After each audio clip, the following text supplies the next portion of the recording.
let's speak a little about the past before we dwell into the present and the future, right? A 2+ decades long career, very prolific. Let's speak about where the kira for acting came in. And, absolutely no background of entertainment. Parents who had very different professions which had nothing to do with the world of movies. So where did this bug bite you? I was born and brought up in Bihar, in Jamshedpur. It's a Tata culture. Everybody wanted to be engineers or doctors, or you're not worthy of marriage in my community. So my parents were very keen that I finish engineering, and their dream was that I'll finish that, come back and join the Tatas, get into management trainee, and my parents can stay in the same house that the Tatas had given them for the rest of their lives. So the thing is, I remember that watching a movie was like a luxury because we didn't have as many theaters there. We used to go to the club and watch a one-off movie every week or whatever that I was allowed. I mean, I was seeing all these Bud Spencer, Terence Hill films and, Tarzans and that kind of movies that we saw. Very barely did we get to see Hindi films. But I remember the VHS had just come in, the video player. And then the first movie that we got was this Tamil film, which was directed by Mani Ratnam, and it was called Nayakan. And I saw that movie, and I was, I think, all of 16 years old when I saw it. And I didn't give that much importance to cinema at that time. It wasn't really part of the realm of our culture at that time. But when I watched Nayakan, I was intrigued in the first few minutes.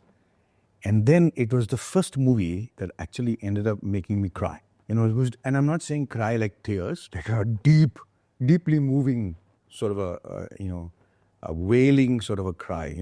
Although I didn't wail, but I could relate to the characters. And I'm like, who makes movies like this?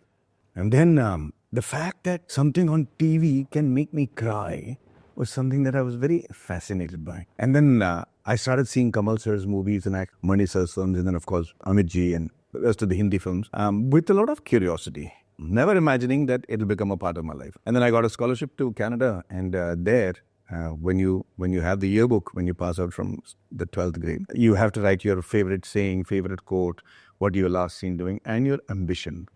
And for some weird reason, an inexplicable reason, I wrote there, and ambition was to become a rich and famous actor and a jack of all trades and a master of some. Nice. And never worked towards that. So I came back here, I had to study, electronics. Suddenly, it seemed like life was preparing me for something other than just engineering. I remember seeing Banegi Apni Baat on television there with my friends. And it was very fascinating because for the first time, people on small screen were smooching and everything, on TV series. In those days, it was quite a scandal. And I told my friends, I said, I can do that. One of these days, I'll do that series. Again, and then I was walking down the road in Mumbai one day. I had come to teach. And somebody offered me a role. I mean, this is oft-told story, but somebody offered me a role. And long story short, I asked them, how much are you going to pay me for it? And they said, we're giving you a break. I said, I don't want a break. And then he ended up paying me some $2,000 for a love story that I was doing on Z. And Akshay, if somebody asks me how I made it as an actor, I won't be able to tell you simply because the string of events and coincidences that followed my first appearance on screen is so ridiculous. It's so unbelievable, literally, that there is no pattern to it. There is no explanation to it, So I was doing that. Somebody came to see me on the set of that. They offered me another one. Banegi Apni Baat happened, like I had said. And then I was doing television series. I was not interested in being an actor. I was like, hey, you know what? I'm doing what I said I will.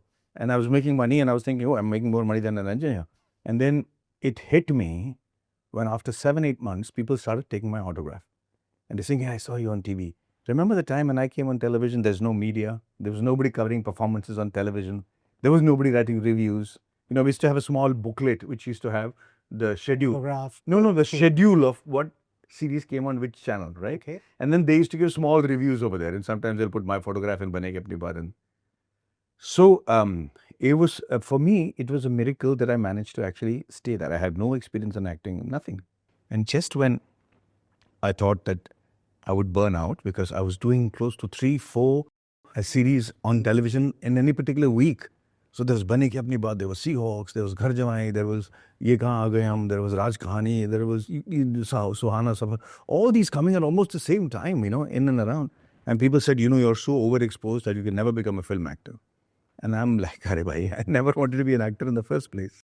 And then lo and behold, people started writing in the late 90s. He's a good actor, or, he's got a cute smile or whatever. And then I got a call from Mani Ratnam to do my first feature film. Although I had done a few feature films in terms of shorts or half a song or a guest appearance here and there. And I was surprised that Mani sir called me. He met me and he rejected me for the first film, which was supposed to be Iruvar, with, Aishwarya Rai and the rest of the big film. But he somehow kept my photograph, I was told later, in his drawer. And after Dil Se, he called me and said, let's do a movie together. And that was my first film, Malai Payude. And then after that, it's just, I don't think any actor can ask for a debut like I got.